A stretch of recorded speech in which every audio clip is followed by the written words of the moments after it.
Hey everybody, it's me, Kendall, and recently in speech I gave two speeches on fast fashion, one being on the history of fast fashion and one being on the revolutionary impact. I thought it'd be a fun YouTube video to kind of share with you guys, number one, the kind of work we do at SCAD, but number two, the actual impact of fast fashion, because it was really enlightening to do this research. I'll start with my speech on the history of fast fashion. How many of you have ever shopped at H&M, Forever 21, Zara? If so, you're contributing to fast fashion. Fast fashion was born to a business model that prioritizes cheap and fast labor with small productions driven by a consumer who buys things on impulse.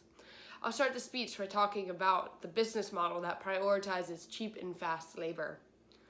Robert P. Antoshak, who has over 30 years of experience in the fiber, textile, and apparel industries, as well as being an FBI-cleared government advisor on such topics, asserts that NAFTA, also known as the North American Free Trade Agreement, allowed cheaper sourcing of products from around the world.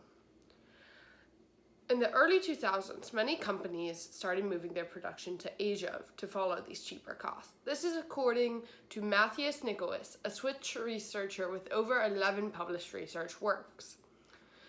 Gerard P. Cachon and Robert Swinney assert that small productions and lead times in the fast fashion industry lead to many trends. Cachon is a professor at the University of Pennsylvania, while Swinney is a business professor at Duke. Cachon and Swinney go on to say that these brands are now able to charge consumers more for novelty items that are on trend, no matter the quality that they're made with. Cachon and Swinney continue to say that the quickly changing trends urge the consumer to make a quick buy of the clothing they're after. Cachon and Swinney once again say that this allows stores to carry risky trends due to their small productions and produce more when trends catch on due to their short lead times. In fact, Nicholas says nowadays, following this model, there are about 52 mini seasons in a year. This is because of the small productions driven by the consumer. A big example of a fast fashion retailer is Forever 21, which, according to Sashi Cement, a retail fellow at Business Insider and a graduate of Yeshiva University, was founded in LA in 1984. It was founded by, according to Cement, South Korean immigrants Jin Suk and Diwan Dun Chung. Cement asserts that they were motivated by money. Overall, fast fashion was born through a business model that prioritizes cheap and fast labor with small productions driven by a consumer who buys things on impulse.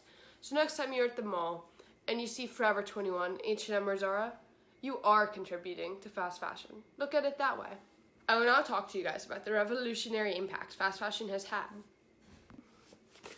Alright, I'm back, round two. So, how many of you guys have a shirt like this? You see it in Forever 21, for example. It's cute, it's trendy, most importantly, it's cheap. You buy it, you think, what's the harm? Well, really, you're contributing to fast fashion. Fast fashion changed the world by changing the fashion life cycle, consumer behavior.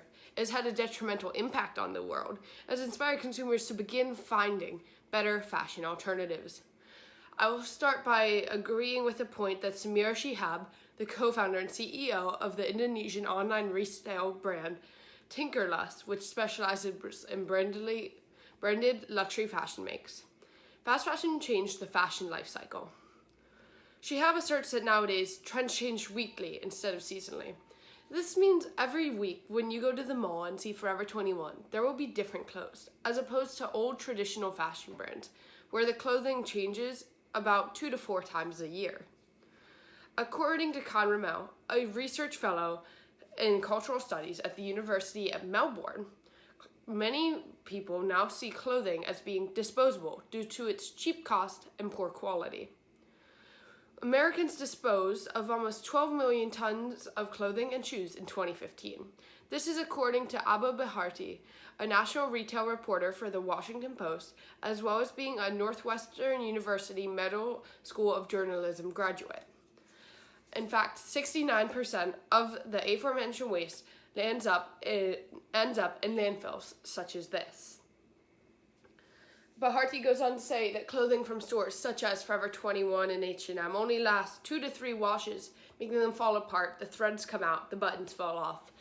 And because Americans are much less inclined to pick up the sewing needle than they used to be, and often repairs would cost more than simply buying a new piece of clothing, they throw it away, contributing to our landfill issue.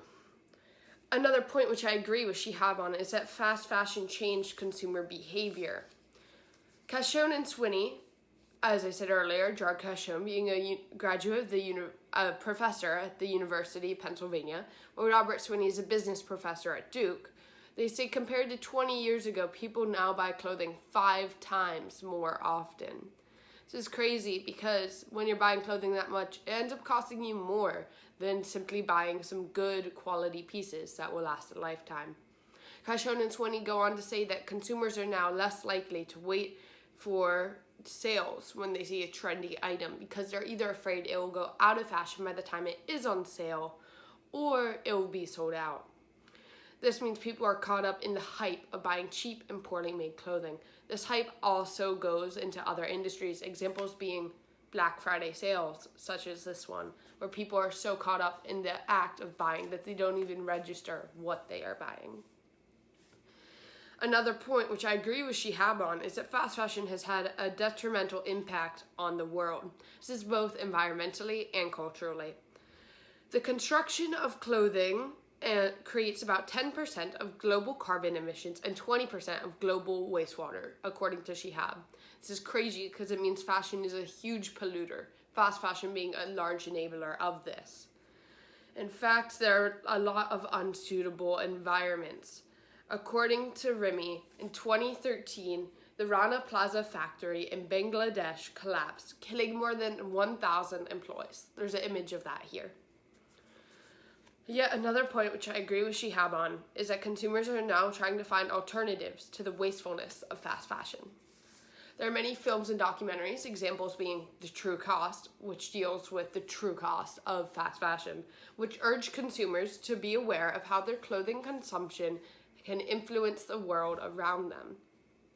In fact, according to Shihab, people are beginning to realize this influence, for resale fashion has grown 21% faster than traditional fashion in the past 3 years, which shows that people are finally taking their need to contribute to a better world in terms of the fashion industry. Rimil states that designers, examples being Stella McCartney and Vivienne Westwood, are now trying to create sustainable lines to bring down fast fashion and bring sustainability back into style. Baharti asserts that on this past week of October 3rd, Forever 21 filed for bankruptcy, bringing the end of an era of fast fashion. Overall, fast fashion changed the fashion life cycle, consumer behavior, has had a detrimental impact on the world, and has inspired consumers to begin finding better fashion alternatives. So next time you're at the store and you see a shirt like this from Forever 21, it's cute, it's cheap, what's the damage? Well, you're contributing to fast fashion, so think before you buy. Anyways, those were my 2 speeches for speech class. I hope you found them informative and fun or whatever. I don't know. I felt bad for creating such vlogs that make absolutely no sense recently, and I wanted to put something actually educational out there, so I hope you all like it.